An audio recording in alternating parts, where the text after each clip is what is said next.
Hello.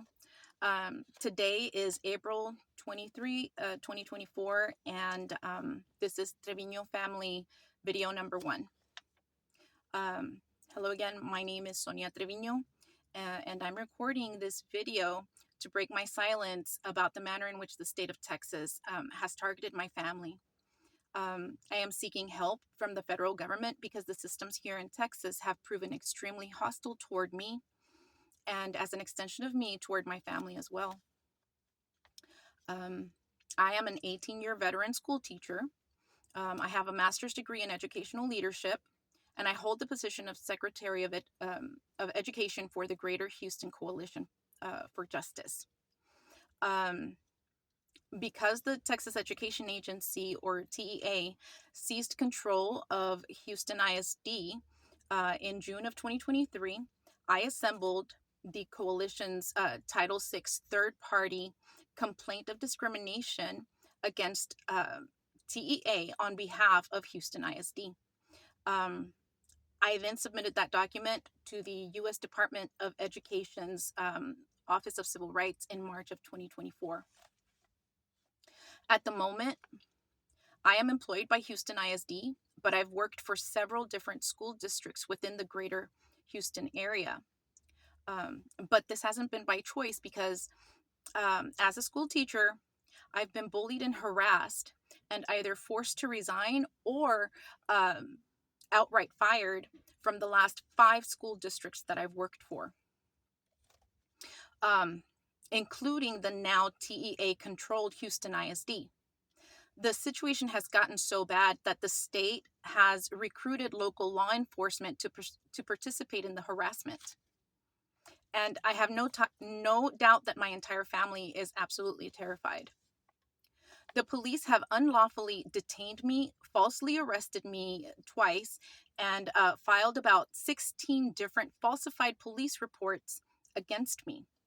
My husband, and by the way, this is not a video complaining about my husband. Okay.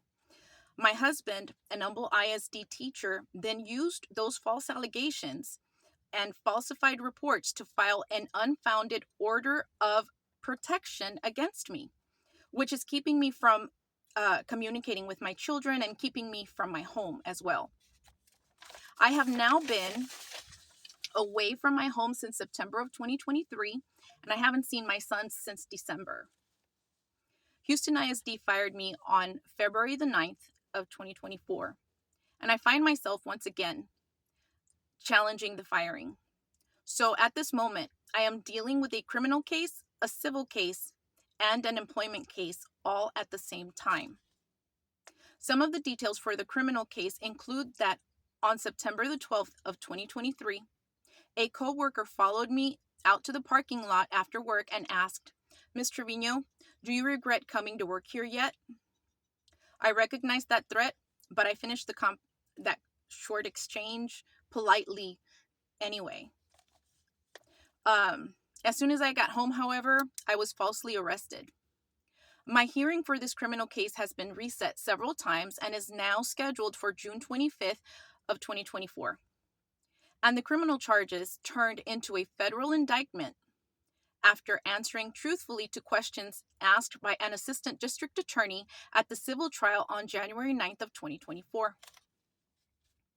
During that January 9th of 2024 civil trial, the judge found me guilty without allowing me to speak in my defense or allowing me to present my evidence. So I hired attorneys for both cases. My civil attorney filed a motion for a new trial for in regards to the protective order.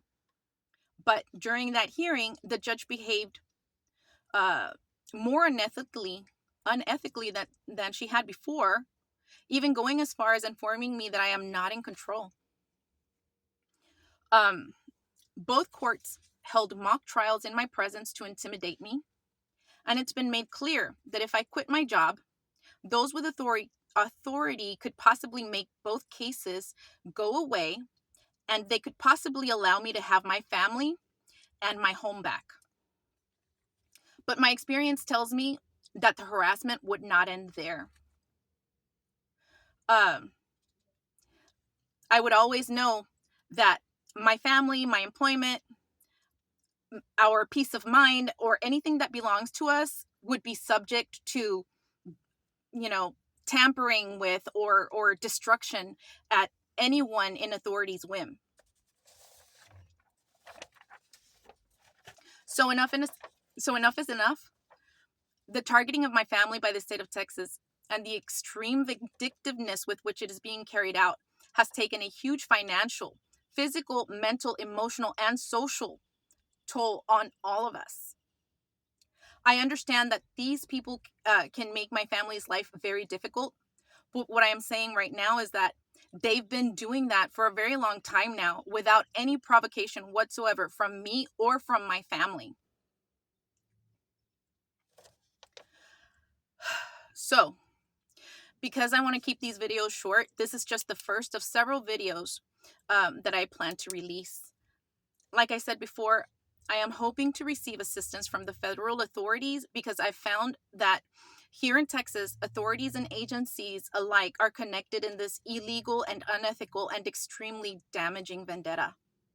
I am truly concerned about being wrongly convicted on trumped up charges or of accidentally on purpose losing my life.